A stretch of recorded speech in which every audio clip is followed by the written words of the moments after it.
Hi, everybody. Welcome to ZoomInfo's webcast, The Art and Science of Intent-Driven Campaigns. We really appreciate you joining us today. And we're going to kick things off shortly with our guests, but we just want to cover a few housekeeping items.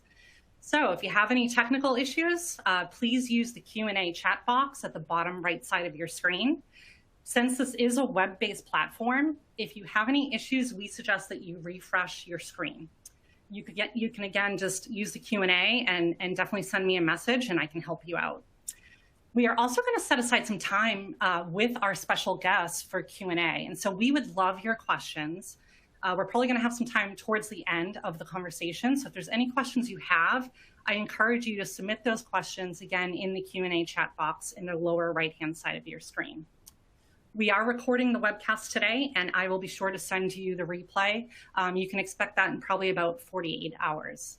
And then last but not least, the most boring part, I am going to move to our safe harbor slide.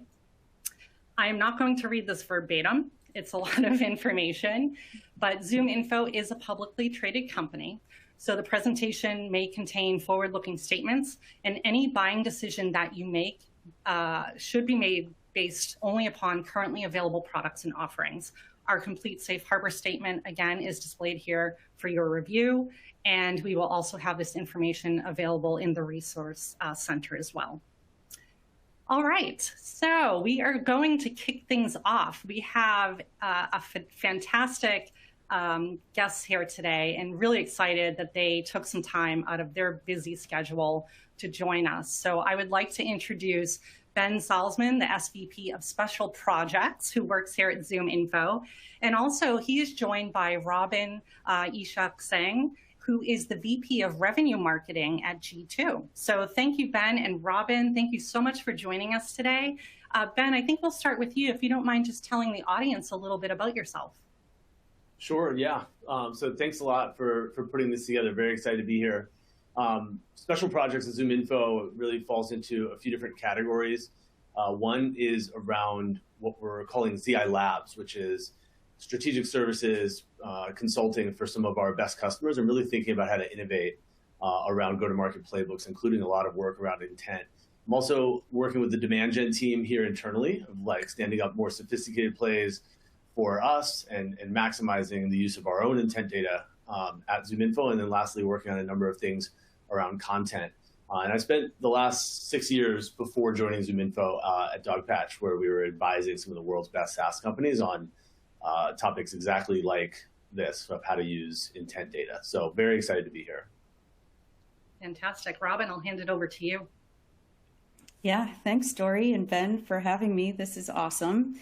I'm Robin. I'm the VP of Revenue Marketing with G2. I've been with G2 for about a year. I'm based in Brooklyn, New York. And I have a background in demand generation, digital marketing operations, and content marketing. So a lot of different things. And for a short time, I also owned a clothing store in LA. That's a story for another time. But yeah, I joined G2 because I've been a longtime fan and power user of G2 myself. So here I am kind of driving pipeline in revenue for new business and customer growth for G2. Fantastic. Thank you both for that introduction. Okay, so, just in terms of the topic today, the whole topic around intent data and how we use intent data.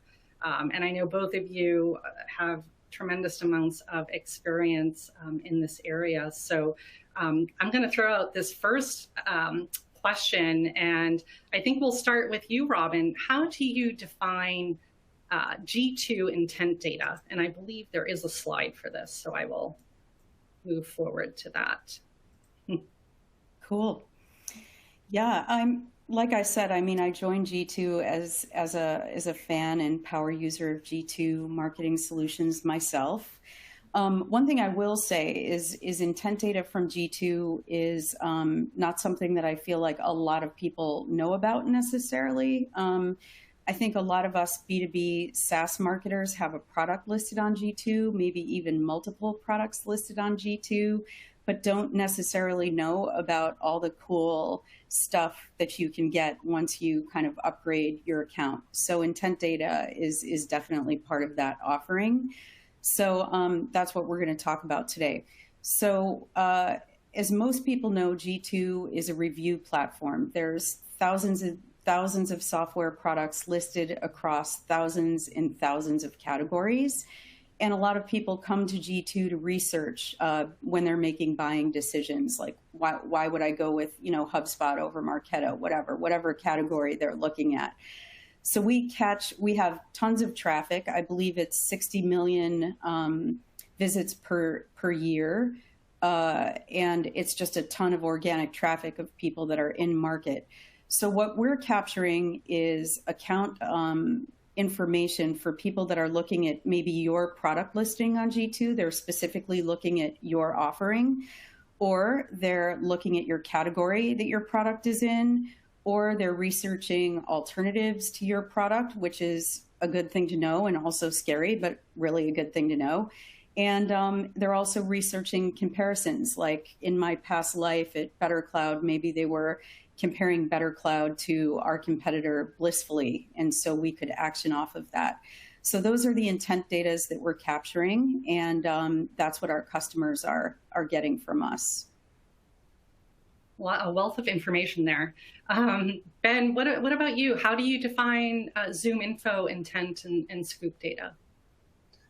Yeah, I'd say in general, intent data and scoop data sort of fit into the category of signals data. And I would think about that as anything related to timing of when you might reach out to a customer. So I sort of think of every play that a company runs either falls into probably a category of either static or temporal, and the temporal, has everything to do with when to reach out.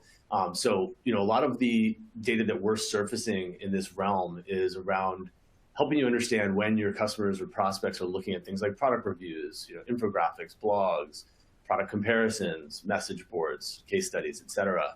And we have, both intent feeds that are real time and those that are chunked out or batched out in different ways. And then we also have the ability to look at things like news, what's happening at a given account related to mergers or acquisitions, executives leaving and going, and many other categories of intent data, like who's visiting your site and what they might be looking at, or what that company might be looking at on your site. So I think, generally intent data to me is any piece of data that gives you a sense for what someone might be interested in before you talk to them, and gives you some indication of when to reach out and maybe what exactly to reach out about. So it's a category that I think we're still at the very early stages of most companies leveraging, and excited to continue to build that at ZoomInfo.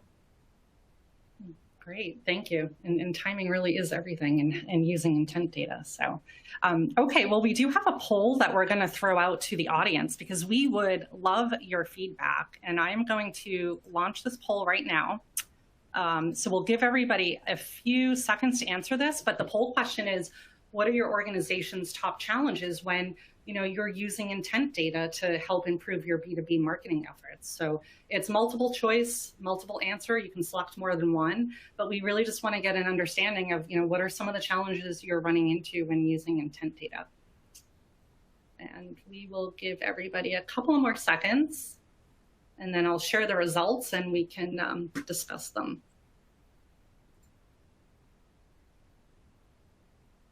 Okay. Let me just see here. Still have a few more people.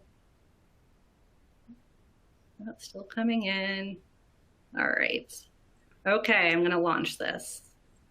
So we have Robin and Ben. It looks like overwhelmingly 68%. And this is, creating a strategy around the use of intent data seems to be the #1 thing, followed behind is measuring the impact of intent data, and then equal is the verifying accuracy and how to act on intent signals. So I will throw it out there to both of you. Ben, what are your thoughts and feedback on the results of this poll? Yeah, I think this is probably the most important one of these four for me, is what do you actually do? How do you think about resourcing these efforts? So I think I'll name a few things for companies to think about. I think the first thing is that companies should think of intent data as a whole category of plays that they should be running from a number of different sources. So, one thing I encourage companies to do is get really specific and into the details around sort of their playbook backlog and which of the plays in their backlog are sort of evergreen plays that should be run on a regular basis based on this type of intent data, right? So, getting really granular with tracking the metadata around each campaign.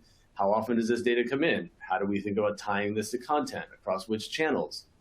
Who owns that? How do we plug the humans in? There's a lot of really important details of how to execute on an intent data playbook. And I'd say the other thing, there's probably a sub-bullet under there, is just get really specific around all the mappings, right? So when we see this type of intent, what can we infer about likely persona for that type of intent? What does that mean in terms of the type of content that we should send? So we could talk about this more as the session goes on, but just even mapping every piece of content on your website to the likely persona who's looking at it, right? So ZoomInfo has a whole number of products. We sell to a number of different personas. Just being aware that traffic to one page is very likely to be of a certain type of persona, and having that inform the sourcing for that persona. So when we're reaching out to that company, we can zero in on who might be the person to reach out to. So those are a couple of the things I would think about. I'd love to hear Robin's thoughts as well. Yeah, I think the answer here is kind of pointing to that maybe a lot of folks are getting started with it and thinking about how do I operationalize it and action off of it and how do I do cool stuff. And then later, how do I measure the impact? But I think creating a strategy depends, it all maps back to what your larger objectives are. If you're, in the case of G2, we have, the US and we have APAC and EMEA. And I think we have some awareness building to do for APAC and EMEA. So we're running different types of campaigns there than we would in North America. But we use our own intent data.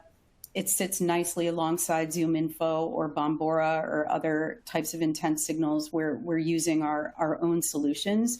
But when it comes to content, especially with G2 intent data, where it's like you might be retargeting someone that looked at your product listing on G2 versus someone that was researching your category, that's a different play and a different way to action off of that. So I always, love campaigns where it's like if someone's checking you out and your product, then I feel like that's a good opportunity to, as a demand gen person, I can't help myself, like slip in the demo request or go a little harder on like getting them to talk to sales or learn more about your solution.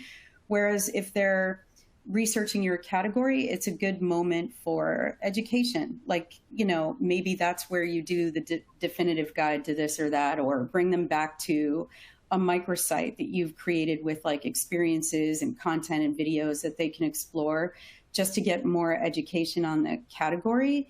And then of course, you're running all your pixels and things on that page so you can retarget them farther down the line. So I think that's kind of one strategy. And then the other is depending on how sophisticated your stack, if you're already running Marketo, Visible, Salesforce, all the things, and you can do work incredible magic with operationalizing and doing things like that, that's another set of plays.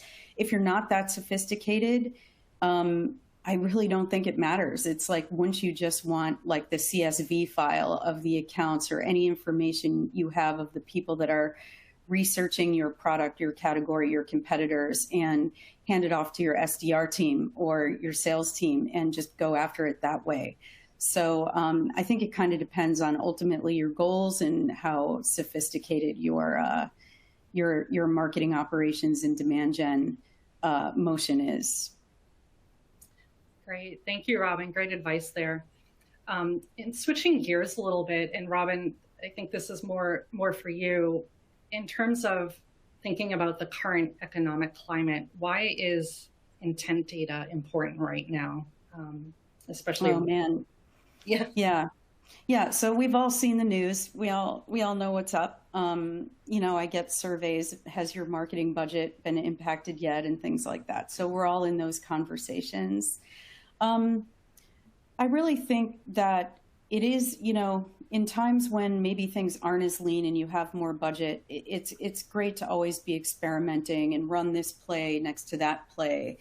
But when things get real and you're finding that your budget is tightening up a little bit, I feel like intent data is super important in that exact moment, because it's like, well, either we're kind of doing the spray and pray technique of going out to like wider ICP audiences with campaigns.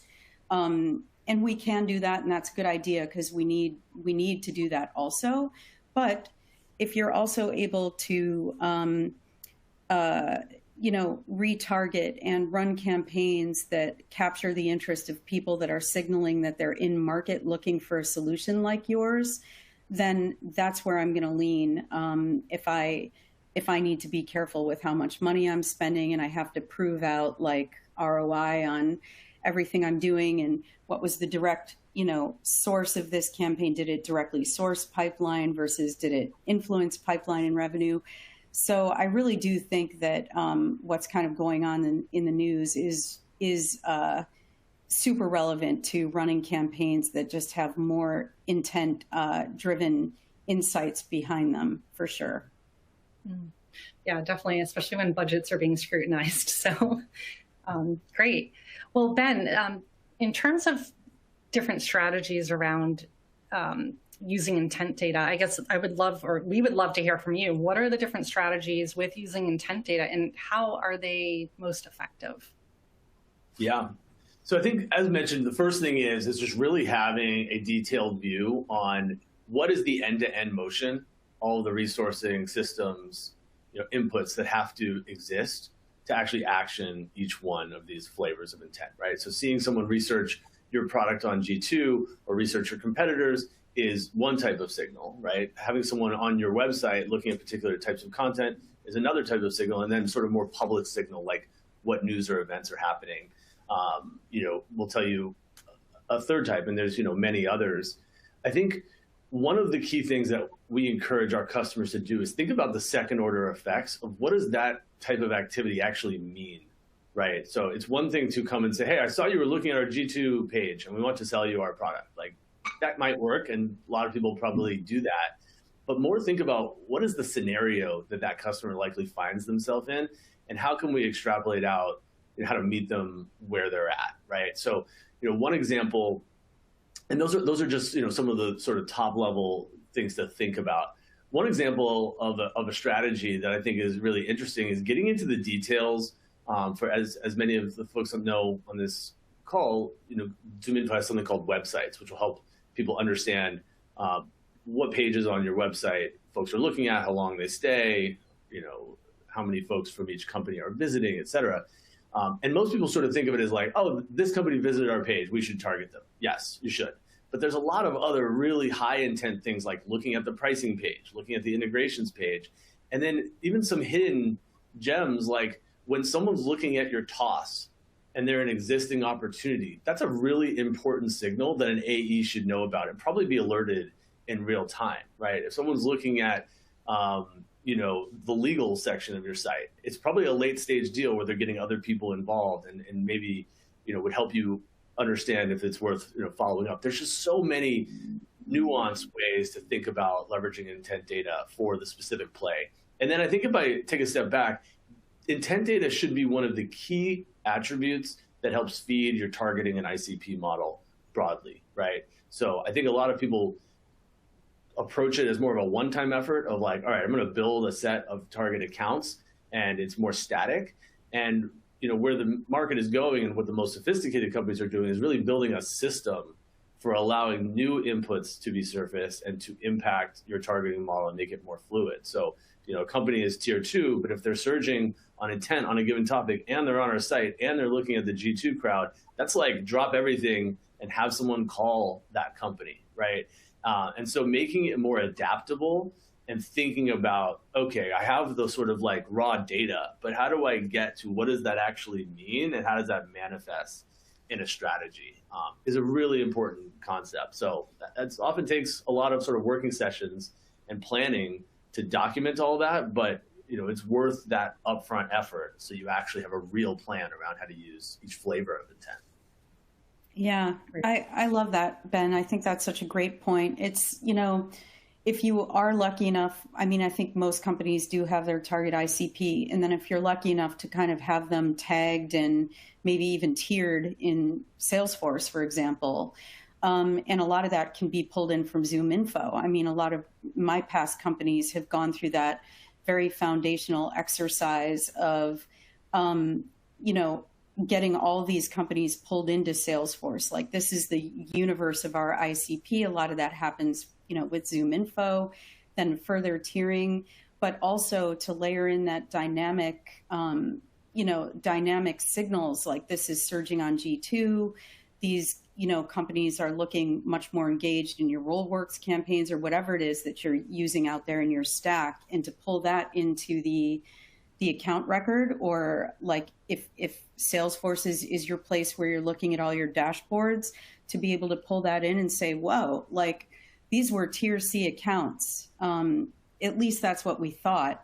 And now we're seeing these like really important trends in intent signals coming in, and it does really change your perspective. It changes how you might action these things going forward. It's really important. Great. Totally. That's funny. You talk about using intent data, and I know the audience always loves good use cases. So Robin, what are some successful use cases, I guess, or scenarios that incorporate intent data? I'm going to tell you the simplest one ever, and it's going to sound like stupid simple.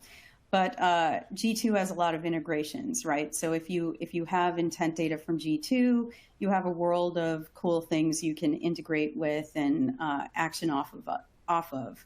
And one of those is Slack.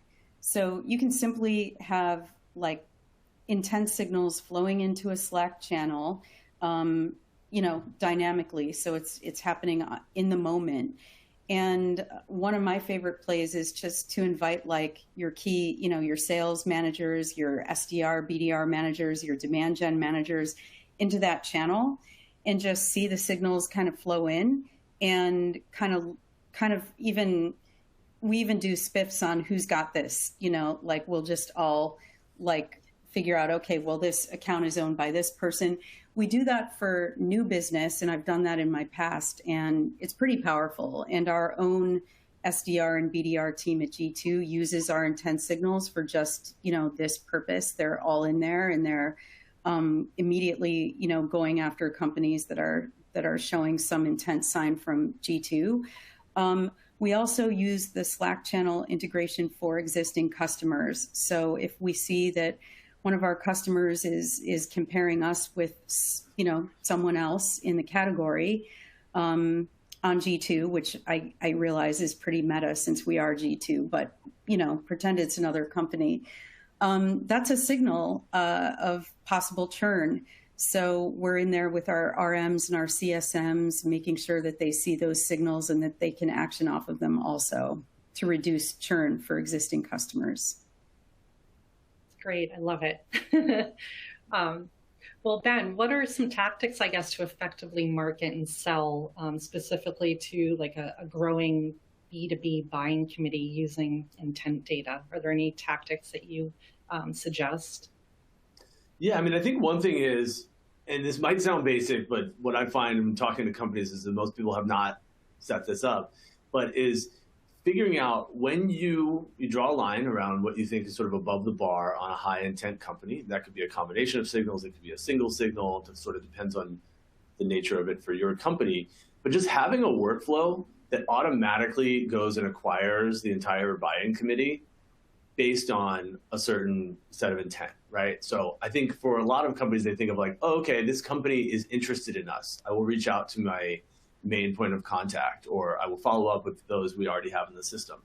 The way that we would think about this from sort of a playbook perspective is to wire up an end-to-end flow that says when these sets of things happen, automatically kick off a sourcing exercise to go find everyone who might be relevant across personas and make sure that they are mapped to an outbound sequence, or depending on the channel that you choose, content that that maps to each buyer, right? And I think one of the really important things is as you think about, mapping the intent signal and the type of activity to each one of these personas, is crafting messaging that is much more natural in the way that you would present it. What I don't like to see is like, hey, I saw you were looking at our G2 page and we want to sell it to you. Like, yes, that's what's happening in your head.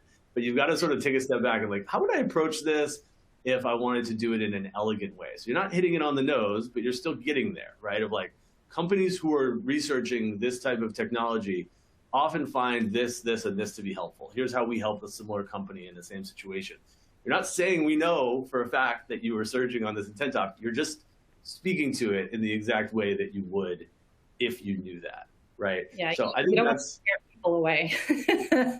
So. And I think for most people, like, they don't even realize that this exists, even though we're doing a webinar or we're talking about it publicly, it's out there, it's on all of our websites, et cetera.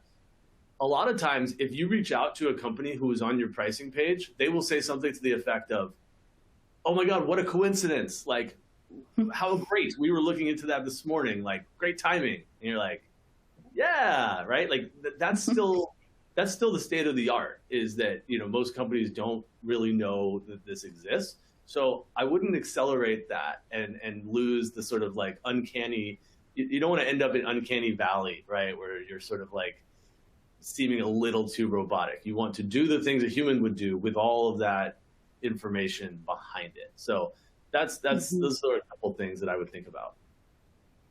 Yeah, I think that's such a good point, Ben. And also what you were saying about the ability to go out to the entire team. Like if you're a company that's targeting IT professionals or you're targeting HR or finance, in our case at G2, we're targeting marketers like we are. And Ben, I know obviously ZoomInfo, marketing and sales, of course. So you can't just kind of go out to a demand gen person or a customer marketing person or a product marketing person or sales with the same messaging and think that it's going to work. But one thing I do love is the ability with integrations, and I know ZoomInfo has these too, and I might as well just drop the secret now. I'm not allowed to say when it's coming, but there is a really cool and fun announcement coming from G2 and ZoomInfo in the future. I'll leave it at that. But I mean, it's so important. Like when you're relying on like email outreach, you obviously have the folks, the humans that are already in your database, and you're hitting them with the same old things, nurture, this, that. The SDRs are hitting them in another place, and so there's that.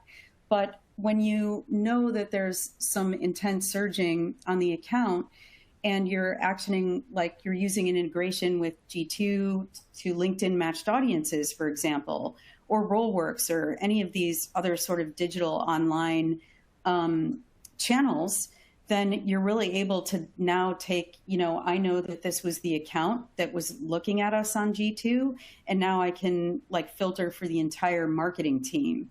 And there you can start to, I feel like, experiment with, at that level, maybe it is still pretty high level, like, hey, it's no accident that we're serving this ad to you because, we're using our own intent data.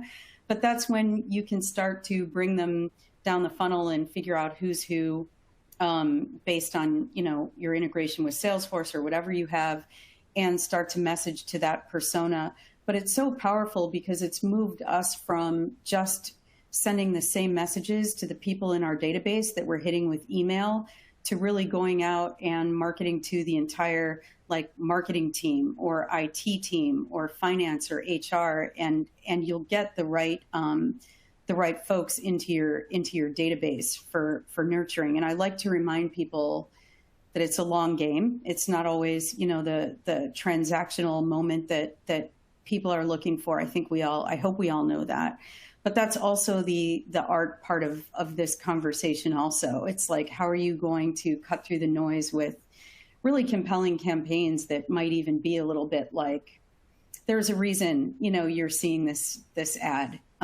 It's not an accident. Or in the case of G2, where we have so many products that are in categories that might be really crowded categories with big players like a ZoomInfo or a Salesforce, and you're the little player and you're down in the bottom left of the grid, we've seen great campaigns where it's like, hey, okay, we're not Salesforce, but there's every reason why, we're the right solution for you. And we know you're comparing, solutions on G2.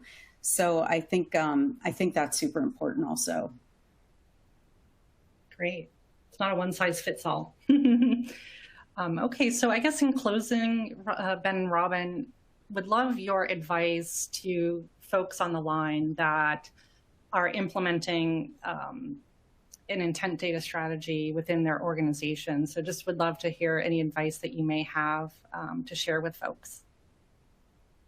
Sure, I'm happy to start, and some of this will be a repeat, but I think it's worth double underlining some of this. I think the one thing is most companies don't have an exhaustive view of every play that they run, which channels that play runs on, what are the inputs and attributes that power or unlock that play, what is the lift from an ops perspective, what is the lift from a sales perspective, and key pieces of metadata like, is this temporal or static, right? Is this evergreen or one time? So first tip would be to build out an exhaustive playbook backlog of which intent should be a core part of it, right? I think a second tip for folks is don't think of your intent signals as one-dimensional. Like, I'm going to work with G2 to figure out when people are looking at product reviews. Super important. It should be at the top of a lot of people's lists. It doesn't mean that you have to choose one or the other, right? It should be and. Like, we should be looking at product reviews and understanding who's on our website and understanding what those folks are researching and, getting alerts in real time when those things happen. So, I often see companies with 300, 400, 500 salespeople saying that, we don't have the budget to have multiple types of intent. Like, hire 397 salespeople and get as much data flowing into the system as possible around when you should reach out to companies. Like, what's more important than that? Especially because most of those reps, what do they do all day? They look for pieces of information about when to reach out. It's the core thing that salespeople or prospecting reps do is dig deeper to try to figure out when, why, what am I going to say, right? So do that centrally and surface it for them. And then I think, the last piece, and I mentioned this earlier, is yes, use intent to power specific plays, but more importantly, let it be a strategic guide to how you think about targeting and audience building over the long term, over the course of quarters and years, and probably working with like your data science team and a lot of the more technical folks who are powering a real go-to-market model, not a list builder or a one-time play, but how does this inform our targeting criteria and allow our targeting criteria to adapt to things that are changing with regard to these kind of temporal signals. So those would be my three. Great. Robin, any closing thoughts, advice? +1 to all that. I mean, what you said about like 400 salespeople and get a few less. And I always tell people, like, go get you an incredible MOPS team and a RevOps team, or just a person. If you're a smaller company, figure that part of it out. It's so important. And even if you're not on the scale of solutions like a Marketo and Salesforce, whatever your stack, wherever you are in your sort of maturity model or your sophistication model, there's just really a lot you can do with intent signals. In some ways, what Ben was saying about signals from your own website isn't, we call that retargeting, where we're running like tracking pixels on, it's been around forever and ever and ever, but isn't that in a way, intent? It's folks that are on your website. Google search is often a very powerful and successful channel for people if they're doing it right. Why? Because you're actioning off of something a human being is doing at the moment they're searching for something. You're triggering like an ad that will get them to your page or your microsite or whatever you've set up to say like, hey, you're searching for something. It's clear you have a need. Now we're going to do our best to get in front of you.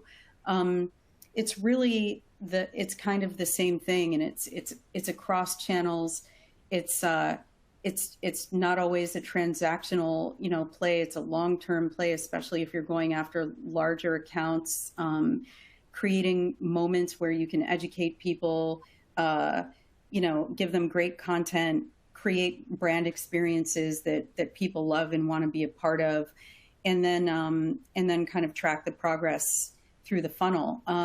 But all of that really depends on some type of, killer MOPS function, RevOps, and all of that working together for sure. Great. Thanks, Robin. I want to just add one thing that Robin sparked for me there. I think the other thing that I would encourage companies to do is get outside of thinking of it. And we sort of touched on this, but it's important to drive this home. Get out of thinking of it as just a top of funnel motion. If I was setting this up from scratch for a company, and what we often do is encourage people sort of build out a matrix of all the functions and how those different stages of the buyer's journey, and build out on the other axis all of the different signals, and think about creative ways that you can use some of these signals to power things not just at top of funnel. So for example, G2 offers the ability to look at who's looking at alternatives, right? All of your customers that you have today should be in that feed to understand if they're looking at alternatives, so that your CX team can follow up and make sure that we're doing the best job to keep them, right? Like I mentioned, alerts on mid-funnel deals. Mm-hmm. Like there's just a lot of, I think, creativity behind the scenes of how you can use these signals to inform motions throughout the funnel, not just at the top. So I just wanted to get that in there, because I think it's sort of thought of as a very top of funnel motion, but signals are for everyone. That's great. Thank you. Okay, so it looks like we have some time for Q&A. So if the audience has questions, please feel free to submit them in the Q&A chat box that's on the lower right-hand side of your screen, and we will be glad to answer them. So I see here, it looks like the first question we have it looks like it's for you, Robin. So the question is from Deidreus, and it's, how can you incorporate G2 signals in ZoomInfo and wrap it around with workflows? And maybe that's for both you and Ben. Well, to that, I'll say stay tuned. There's an announcement coming about how we would do that. G2 today has integrations with Marketo, HubSpot, Salesforce, SalesLoft, Outreach, Bombora, Demandbase, Slack, LinkedIn matched audiences, Pendo, Medallia. It just goes on and on and on and on. Coming soon is something really cool with ZoomInfo. But the idea of all these integrations is that it's dynamic, it's always on. The signal comes in from G2, and you can action whatever you want on the other side, whether it's ZoomInfo, whether it's Rollworks, whether it's Marketo, all that great stuff. It's really powerful. I hope that answered the question. We'll have to wait and see. And do you have anything? I don't want to speak for you. I think that's all right, and very excited about future announcements between our two companies. I think the key thing is that these end-to-end workflow tools, like ones that ZoomInfo provides and other vendors have too, makes it so that you can take the entire journey and put it on rails so that it happens every time, and you can report on it and rely on it, right? I think if you ask me to sort of guess the average company who uses signal data, uses it to produce audiences, and then they do a bunch of manual or sort of like human-driven motions to action that. Okay, let's send it off to build an audience for ads. Let's send it off to an outbound campaign. Let's give it to AE so they're aware of it, et cetera. That's all things that you can do to sort of push an audience into a programmatic way to serve ads, to add them to a sequence, to build in content pivots based on which personas we infer from each of these signals. So take a look at your sort of end-to-end flow today and map that to a automated process and build it out once and for all, instead of thinking of it as like a starting point that requires a bunch of work from humans. It may still require a bunch of work from humans, but increasingly those are all things that we can build logic around and just have happen, and companies should do that. Great. So we have a question from Lee here, and the question is, they have a profile at G2 with a bunch of reviews, but they don't pay for G2, and they're asking, can we see who is viewing our product through G2, or do they need like a subscription? Yeah, you do need to upgrade. So the nice thing about G2 is anyone can come and set up their product for free. You can put screenshots, messaging, things like that with a free product listing on G2. From there, when you upgrade is when you start to get more of G2's marketing solutions. And for anyone on the call who does have a product on G2, you access it by going to my.g2.com. That's the admin back end of your page. If you don't have admin access, whoever on your team does can add you. I think with the free version of G2, you only get 2 admin seats. We often see folks, where someone left the company and whoever set up the profile on G2 is gone and someone else needs access. We can help you with that. But to get intent data and leverage G2's content and our integrations and things like that, you do need to upgrade. And I think it's g2.com/plans or sell.g2.com/plans is where you can see all the different levels. And again, I'm a marketer. I'm not in sales here, but I'm pretty sure that's where you find it. There's always the demo request. I am a demand gen person, so feel free to go and click demo request and we'll help you out with all that stuff. Great. Thanks, Robin. Okay, so we have a question from Carol, Carol Noon. And so the question is, as an agency running paid media, how do we make real-time actions on intent signals? So I don't know which one of you wants to take that one. Robin, go for it. Yeah, totally. So some of the integrations that I was talking about with G2 intent, you can, if say LinkedIn is a place where you're spending some of your ad budget, you can set up the G2 integration with LinkedIn matched audiences, and that means signals are directly going into LinkedIn. So you can integrate like who's looking at your product, who's looking at your category, who's looking at comparisons between you and your competitors. Put all of that into LinkedIn, and then go into LinkedIn and start filtering, like if your job function is marketing or HR or specific job titles, that's really a beautiful and powerful integration. We also use Rollworks for display ads, so we have that integration set up on my team where we're powering our display advertising in real time with intent from G2. Which is really cool. And those are just a couple of examples. If you're a company that's on Marketo or HubSpot or you're SalesLoft or Outreach, those integrations can power, like trigger, email outreach and things like that.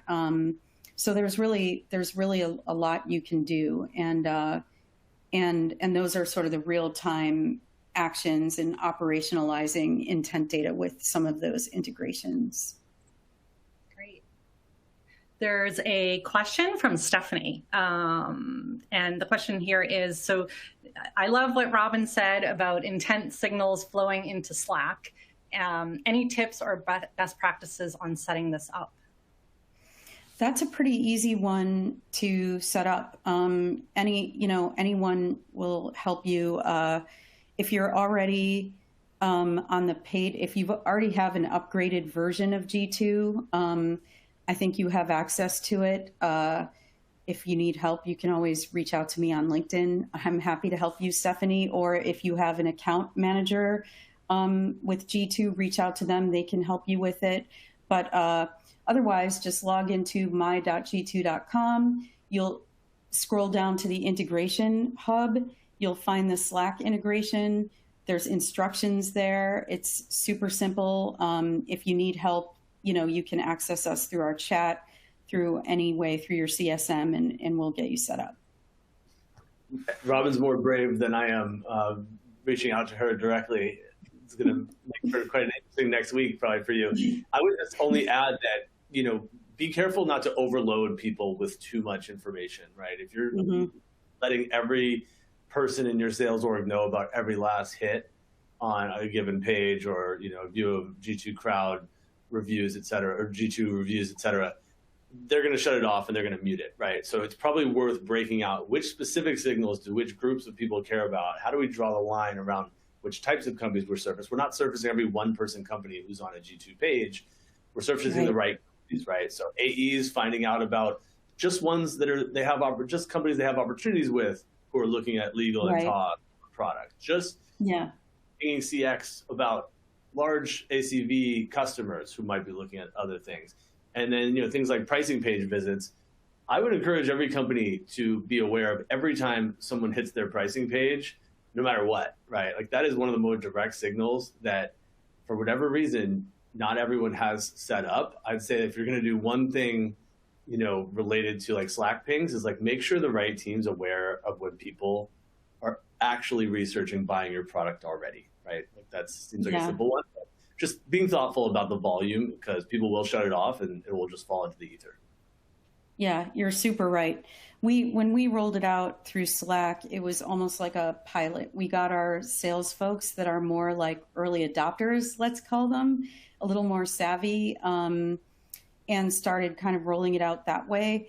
One thing that works well also is Marketo. If you have Marketo and you have like tiered accounts, for example, we have the integration with Marketo set up, and you can create a Marketo smart list that says if account is in like tier A, alert the AE or the account owner. So we kind of mess around with that a lot too, and that's really pretty satisfying for everyone.